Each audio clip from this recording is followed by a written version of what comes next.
Hello students, which of the following curve doesn't represent one dimensional motion?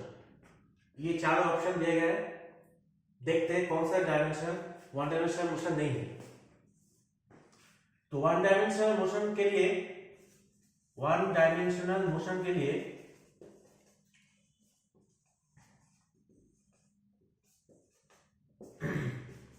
the curve should have one velocity at a certain time. One velocity at certain time. तो देखते हैं, ये point पे मैं ले लेता हूं T1, इसको ले लेता हूं T2, इसको ले लेता हूं T3। अब T1 के कॉरस्पॉन्डिंग मेरा वेलोसिटी कितना है, मान लो V1, V2, V3। तो मुझे देख मिल पा रहा है कि T1 के केस में मेरा वेलोसिटी V1, T2 के केस में मेरा वेलोसिटी V2, T3 के केस में मेरा वेलोसिटी V3।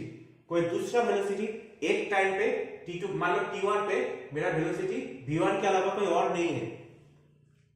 सिमिलरली T2 के केस में मेरा वेलोसिटी परफेक्टली V2 है और T3 के केस में परफेक्टली V3 है। So it is 1D motion. Similarly इसको देख लेते हैं। T1 के केस में वेलोसिटी मेरा आया है V1, बट इसको अगर फिर से इस कर्व को फिर से ड्रॉ करेंगे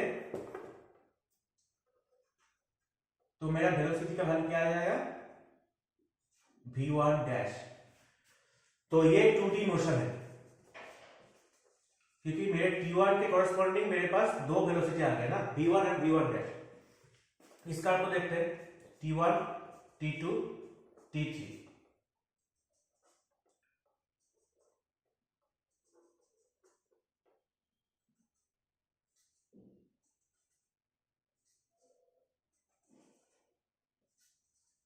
इस केस में भी T1 के कॉरस्पॉन्डिंग मेरे पास वेलोसिटी V1, T2 के केस में वेलोसिटी V2, तीसरे केस में वेलोसिटी V3। तो हर एक टाइम इंडिविजुअल टाइम के केस में मेरे पास कॉरस्पॉन्डिंग वेलोसिटी परफेक्टली एक पॉइंट है, वेलोसिटी पॉइंट है। इस केस में देखते हैं, तो ये 1D मोशन हो गया। इस केस में देख लेते हैं,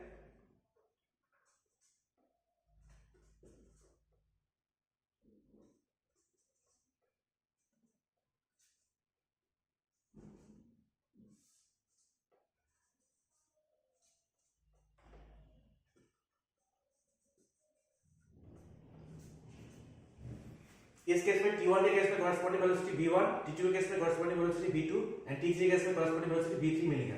तो ये भी वन डायमेंशनल मोशन है। तो मेरे क्वेश्चन में बोला गया था which of the following curve doesn't represent one dimensional motion, तो option B is the right answer. Thank you for this kind of question. Subscribe to our channel.